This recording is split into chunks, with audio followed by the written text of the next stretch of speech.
It seems like partnership ends up being a huge deal.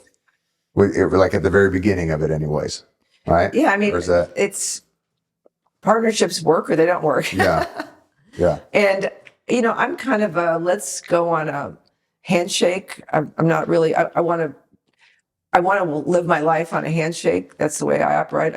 If I say I'm going to do something, I say it, right. but you can't rely on other people to do that. So, yeah. It's crazy some of the attitudes people get, but that's been something that's been big on me lately is kind of a big communication. I got to hear it 1,000 times before, like go sometimes. And, but partnership has been a big part of that. And it's already been even more so as of recent, like Q4 of 24 into now, where you're just looking at who could we partner with or who is speaking to the same demographic or whatever. And it's already had good return. Well, I'll give you you and I have not talked about this yet, but I don't know if you know this, but I contracted with the famous Jay Abraham. Did I tell you that? Jay Abraham, he's a consultant for Tony Robbins and some of the biggest names. And he's consulted with over 1,000 industries, lots of companies. And, I have a training company now and I train financial advisors. And, I've had I had a lot of luck, a lot of success with it. But what I don't want to do again at my stage of life is I don't want to, what's the word I'm saying? I don't want to stay complacent.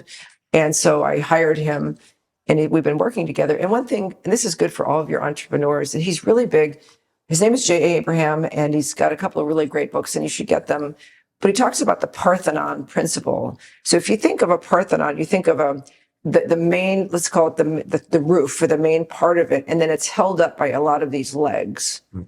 And so like in your case, Cory, your main company is your financial services company, and you're talking about partnerships, and he would totally agree with you that if you can find, and they don't always have to be monetary partnerships. Right. They can be influence partnerships. And so in my case, the same thing. I'm partnering with various different people who have access to the same audience that I have. So he said, if you have your big company, let's just say your big company does $1 million a year, but you have 10 little partnerships that result in, $50,000 or $100,000 a year, you've got to double. Yeah. Without you really doing any more work. And I just find his whole concept very fascinating. Because when I was in business myself in the financial services industry, I never dreamed about that. I never thought about that. So you're way ahead of me on that, thinking about who has the same audience that you're looking for. The same thing with all the businesses. Well, yeah. And there was, I had listened to a recent podcast about growing your RA to $1 billion. Yeah. And how to do that. And there was a non-traditional COI list to go after. Yep. And it was like luxury real estate people. It was, it might even be like beauty and fashion boutiques of some sort. And it wasn't always the attorney CPA route. Sure. And I really liked it because it just made me think different about how we're going about things. Where before I would still be protective over my brand. Sure. But it was almost like this release of like, no, let's build it together. And we're doing a financial literacy class next month. And a buddy who played ball, he started out with CFP, but then he flipped all together and just was going, he's school districts is his target market now. Mm-hmm. And he's like, well, you could white paper my stuff. And I'm like, man, I don't even care. I'm like, no, let's build together and co-brand and do it and talk to both audiences. Sure. And so it was more of a mutual of like, I respect you. You respect me. Mm-hmm. What's a win for both of us, and try to build with that, and it just for each other, as opposed to just one sided. Sure. And so, and before I didn't even think that I was thinking one sided. Yeah. And you were actually one. You had said this to me before because I'd asked you a very specific question. You were like, "Why are you so short sided right now about this?" I'm like, "What are you talking about?" I'm sure I never said that. Well, it was good because. What it did, I was asking about a specific scenario, and you were like, you go, talk to people like you're going to know them for the next 30 years. Mm. Don't act like you're trying to get the client today. Yeah. And I had to think about it, but it hit me right. Yeah. Because, I mean, you bought in or not, or are you going to be the guy that quits after 5 months? Yeah. And so, no, I'm bought in. And so and this is the stuff that I like. So I'm like, I've come way more to this point of like, I want everybody to be as big as possible around me. The rising tide raises all ships. That's for sure. And so it's like, okay, no, let's build you up, because I've had this before, practically in the business, where, somebody else sends me referrals like out of nowhere. And I'm like, whoa, you have my attention. You just gave to me. Right. Let's talk. Yeah. What are you doing? And I immediately want to get back to you. And so love reciprocity kicks in, right? Right. And so when you start seeing it it starts clicking on my side. I'm like, hold on, how else I need to be giving more? I need to be doing more. And so anyways, you started that process, but it was really, really good. Well, it's interesting you say that, because I'll say, I had a conversation with a person in our industry about 3 weeks ago. And in her case, she definitely wants to get in front of my audience, which are financial advisors. She wants. And I've known this person a long time. And I was kind of taken aback by the conversation. And she could tell that I was annoyed by something. So we got off the phone. And then the next week she said, can we have a chat?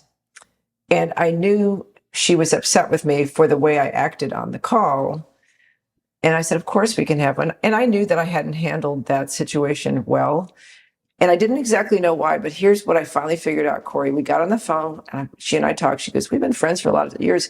How come you treated me so badly on this call last week? And I said, here's the deal. I said, I'm so happy to help you, and I want to do everything I can. I said, but have you ever once thought about asking what you could do for me? And she just got really quiet. She said, Erin, I think I'm like everybody. Everybody else thinks that you've got it all together, that there's nothing I could possibly do for you.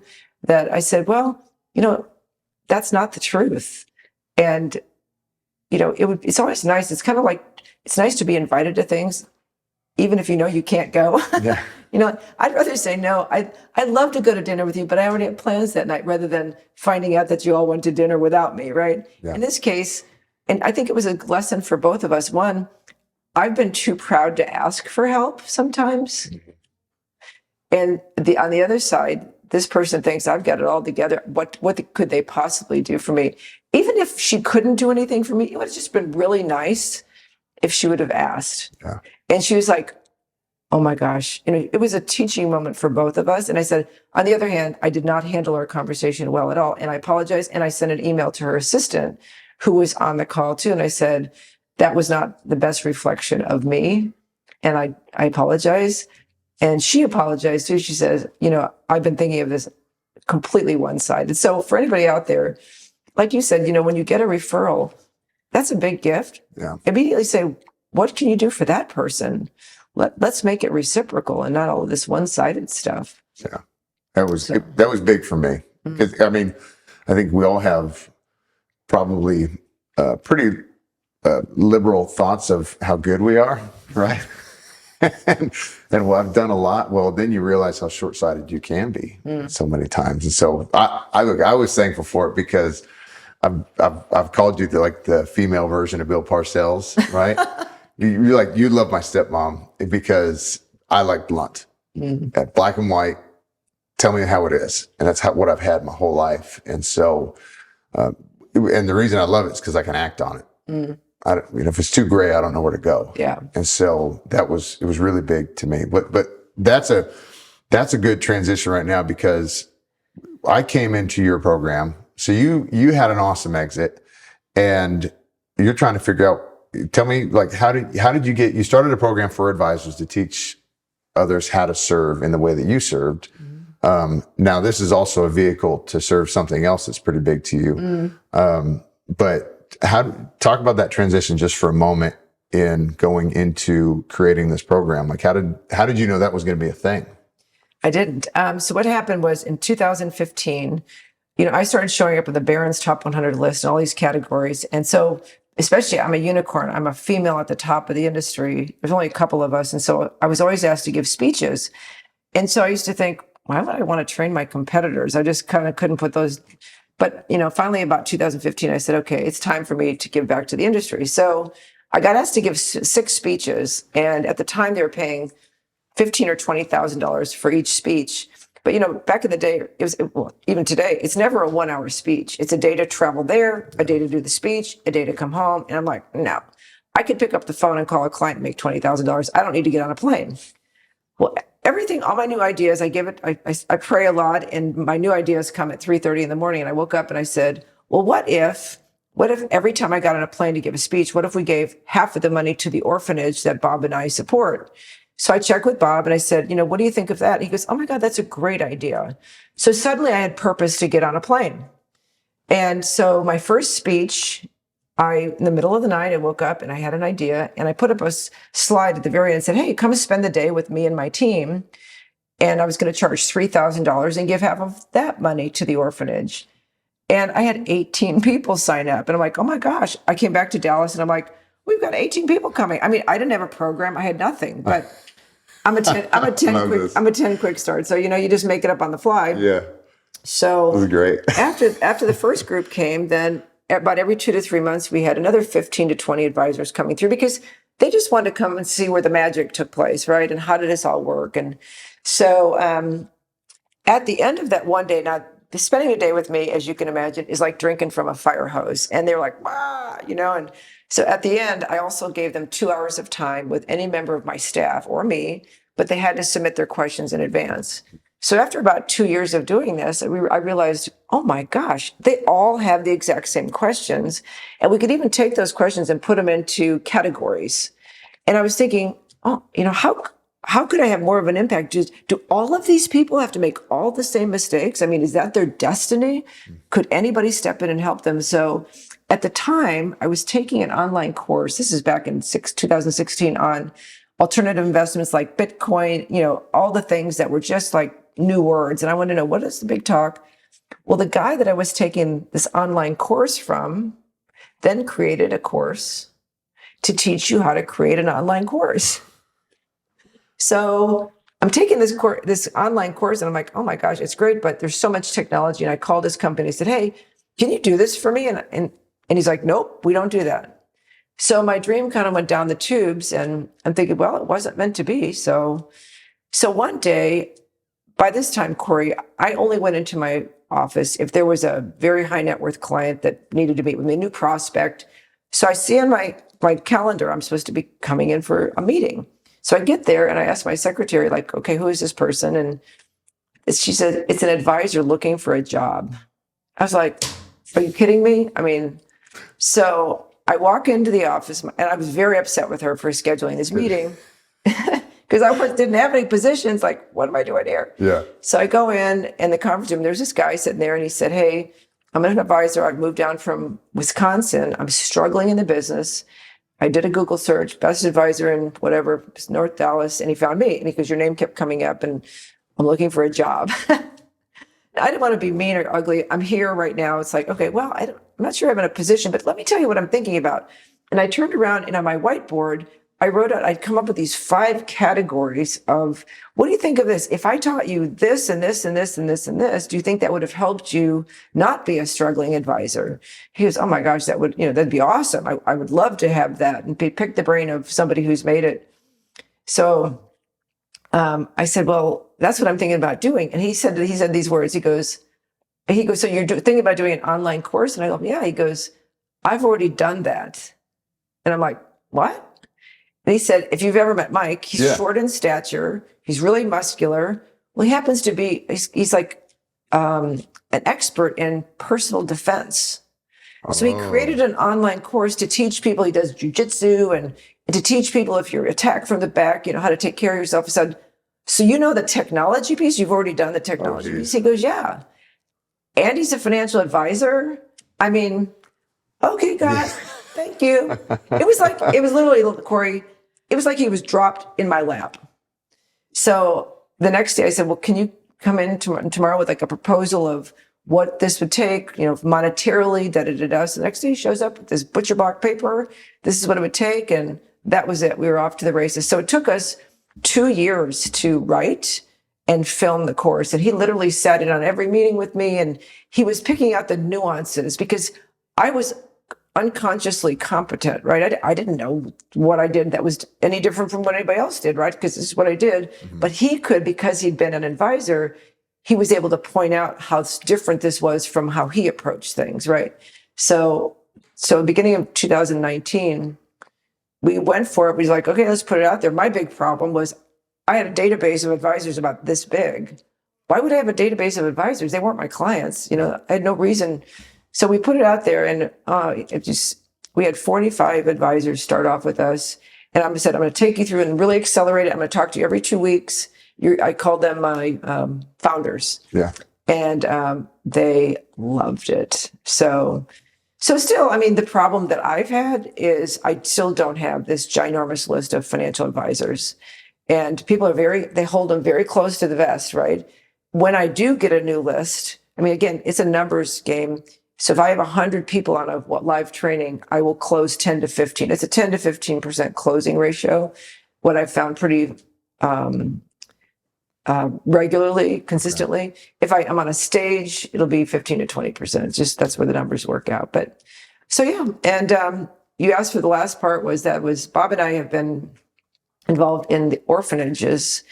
We went to, do you want me, is that where you want me? Yeah. No, I was going to ask, like, because you already started, I know about it, but you started talking about it. You're supporting this orphanage. Where is it? How did that become your choice or your heart to go after? Very random. Again, Bob and I were on a very high-end safari in 2009. And, in safari, you go out and look at the animals from 4 to 7 in the morning, and then you hang out during the day, and then you go out from 4 to 7 in the evening because the animals sleep during the day. So this particular day, this woman said, we're going to go on have a cultural experience. And so in Africa, Zambia, actually, okay. Right near Victoria Falls, which is one of the 7 wonders of the world. And so we're on our way out from Zambia, going to the country of Botswana in Jeeps. And we stopped by this orphanage. And I'd never been to an orphanage before. I never thought about it. It was like, it's a cultural experience. And so we walk into this room, and there was 40 babies and 20 cribs. And this little house mother, she said, and they speak English, would you mind holding babies? And there was probably 12 couples. And so we're like, yeah, we're good at holding babies. So the weirdest part was none of the babies were crying. Now think about 40 babies in 20 cribs, and it's quiet. Very strange. So I go and I pick up this little boy, and it was like picking up a dead baby. His eyes were just glazed over. It was just the weirdest thing. I look at him and I started I'm laughing, whatever. And I watched this baby. I watched him come alive. It was the most amazing thing I'd ever seen. It's like then I was taking pictures with my phone, and he's seeing himself. Now, he was probably about, I'm guessing, 12, 14 months old. And I realized, and next thing you know, the place is teeming with crying and laughter, and it was just crazy. And I find out they only have one house mother during the day and one at night, 12-hour shifts. And they learn very early on, there's no point in crying because nobody's coming for you. And they just emotionally, physically shut down. It was unbelievable. So then we spent about an hour or two with the babies, and then she takes us to the next room, and it's got little toddlers from 2 to 5. And oh my God, they were like kittens. They were crawling on us. They wanted to touch our face, and they would touch our hair, and it was just crazy. And they couldn't, like kittens, they just couldn't get close enough to Bob and I. And you realize the importance of human touch. These kids don't get a lot of that. And then she took us to there was a girl's home, a boy's home. She took us to her school. She has a school that teaches another 450 children beyond the 50. She took us to the 40-acre farm she'd created. And this woman, she had started this orphanage in 2000. This was 2009. And she started it with $300. And I won't even go into the story of how God blessed that endeavor for her. But now it's time for us to go. Okay, we rich white people, we're going to go on our fun safari. And so I asked her for him. I said, Ranji, could I speak to you privately? And she said, sure. And I said, how much does it take US dollars to do all of this? A baby home, a toddler home, a girl's home, a boy's home, a 40-acre farm, a school. How much does that cost? And she said, about 400,000 US. I'm like, you do all this for $400,000? And she said, yep.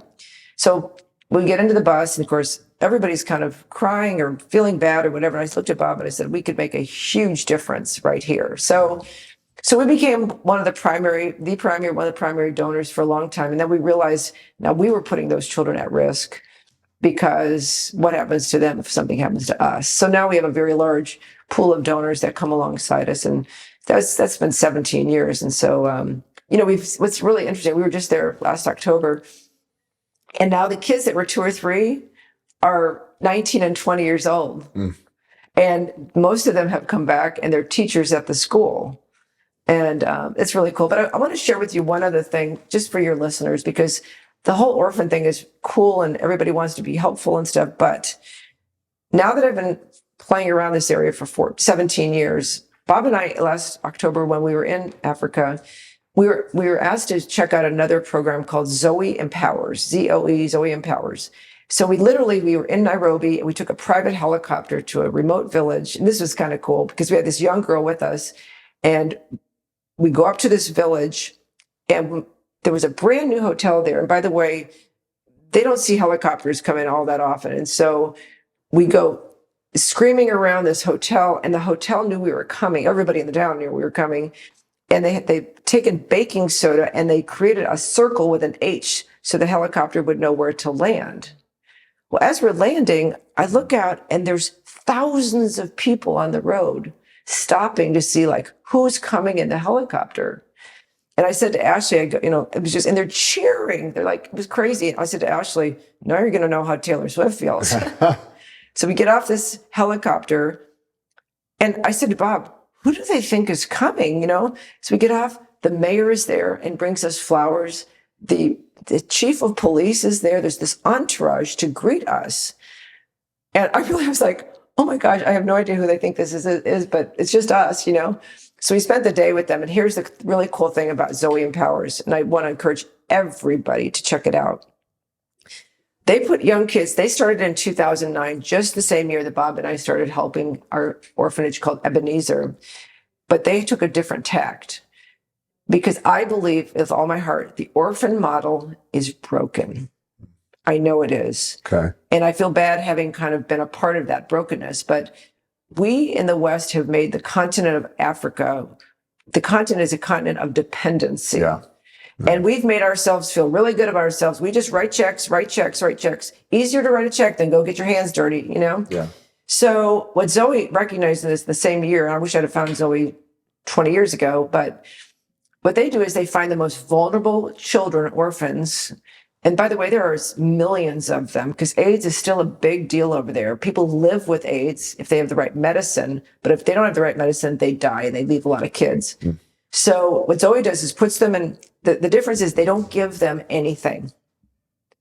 That's why they have to find the most vulnerable kids, because these kids don't have a choice. They give them the opportunity. They plant a vision in their head about what could be. Okay. And so these kids are, they're put in families of 25, and they have to show up I don't know if it's every week or every month, and they learn something. They learn sexual abstinence. They learn sanitation, washing your hands, how to avoid mosquitoes. They learn, and then they start learning business skills. After 9 months, if they stay, and if they've accomplished all of these things, hit all of these marks, after 9 months, they're given 2 things. The first time they're given anything, one is a collection device for water, and the other one was a warm blanket. And we got to meet with one of these families, these 25 kids, ages 16 to 23, and they stood up and they told us how proud they were of themselves that they had reached this milestone. Once they reach that milestone, Zoe comes in and helps them figure out a business to start within the context of their own village. So one girl stood up and she talked about, she became a plumber. I said, why did you become a plumber? She goes, there's no female plumbers in our village. So Zoe comes in and they do help them. They give them the tools and the training for the profession that they've decided upon. Once she became successful in her plumbing business, she came back. The other thing Zoe does is they give the family micro loans. So let's say it's $100 per kid, $2,500. Yeah. She decided she wanted to start a grocery store. So she came back to the family and said, I found this location. I need money for inventory. And they decide whether she's a good risk for the money. They gave her the money, and we got to go to her grocery store, which was about half of the size of this room right here. No, a third of the size. But we walked in, and again, it's like a lean-to building. But she had like 200 products. She had oil and flour and sugar and salt and things that people would buy. And I said to her, how is it? How do you keep your inventory safe at night? Because there wasn't even a lock on the door. Yeah. She said, well, I hired a homeless man, and now I gave him a job, and he sleeps here at night. He has a place now to sleep, it's not a warm place because there's no heat, but now he also has a job. So now she became a plumber. She now had a grocery store. Every kid that was there also has younger siblings, and all 25 of these within 18 months had a job, had a business. They all stood up and they were all so proud. They also had the money to pay for their younger siblings to be in school because there's school fees. So I said to my guide, I said, his name was Regan. I said, Regan, how much do these kids make? Yeah. He goes, the average kid, when they start their business, they make about the equivalent of a teacher in Kenya. So in the time that we've been supporting Ebenezer, at that same time, Zoe has helped about 225,000 kids worldwide to start a business. So I said to the guy, I was so impressed because I'm like, it's the whole concept of don't give a man a fish, teach him how to fish. Right. So I said, are you guys in Zambia? Because my heart's in Zambia where the other orphanage is. And he goes, no, but we really like to be. And I said, what would it take to bring your program to Zambia? So he gave me a dollar figure. And after it took my breath away, I said, and it's a 3-year commitment. And I said, let me sleep on it. Okay. So I did. The next day I said, if Bob and I commit to this, how many children's lives will be affected in this 3 years? He said between 4,000 and 5,000. And I said, let's do it. So they started it last April because we were there in October 2023. They started in April 2024 in Zambia. And so far it's going really well. One thing I asked them, I said, okay, here's the deal. I'll make this commitment, but I want my kids, my orphans, to be given this opportunity to start a business. Yeah. He said, Erin, unfortunately, because I'm telling you right up front, it typically doesn't work with orphans. I'm like, why? Why? He goes, well, let's face it, they've had 3 meals a day and a warm place to sleep. What's their incentive? I mean, it's just they don't have the incentive. They're not sleeping on the street, right? And so I finally said to him, okay, I said, okay, that's fine, but once you guys, he goes, Erin, it's really important to us. If we're going to make this a go in all of Zambia, we have to make it work in the model that we're used to, picking these really vulnerable kids. He said, once we're up and running, he goes, then we can talk about it, your orphans. And I said, agreed. I just said, at some point, I want my orphans to be given the opportunity. And if they fail, kick them out. Right. And these guys have to apply for this opportunity. I said, at some point, I want my kids to be able to apply for the opportunity. And if they don't qualify, if they don't do the work, kick them out. So that's the agreement that we kind of came to. I love 2 people right away I got to introduce you to after this. But I hate having to wrap this up. I hate it. I could talk to you a long time. So, but I feel that. We went to Africa. I went with Chris Long, who's another former player. He has a Water Boys. And we climbed Kilimanjaro, but part of the thing we brought there was building sustainable wells. Yep. And we stayed in Arusha 2 nights. So first night and the last night. It was the only air-conditioned place we stayed in. But I remember the guy who owned the place. I was driving with him, and there was a guy out in the parking lot sweeping. And when I say parking lot, this is not like America parking lot. You know this for anybody listening. But he was sweeping the parking lot. And I said, hey, man, I got a blower at the house. I'll just send it to you so you can help this guy make it easier. And he said, no. He said he won't have a job if we do that. I'm like an intentional capping of any sort of development, basically. Yeah. And it kind of blew me away. Yeah. So I appreciate the bluntness from in talking about this. We've got to get the right people. Same with any place, get the right people. But I want to encourage everybody. I hate to cut this off, but I want to encourage any advisors that are listening to this. You got to go to Advisor Authority. You have to. I am a living testimony. And I'll give you 1 year we had an 80% growth. Our 4-year growth rate is 40% right now in my company. And that's because of Erin and what she's taught. So you need to go check her stuff out. If you haven't signed up, you need to do it. Don't even think about the spend. You will make it hand over fist back. I promise you. And then second, go check out Zoe, right? If you're somebody who wants to check them out and give or just be a part of that, you need to go look up Erin, period. And just, you've been a massive blessing in my life. And so I am so thankful for you being on here today. Well, you've been a massive blessing to me too. Well, I'll take it. Thanks, Erin. All right.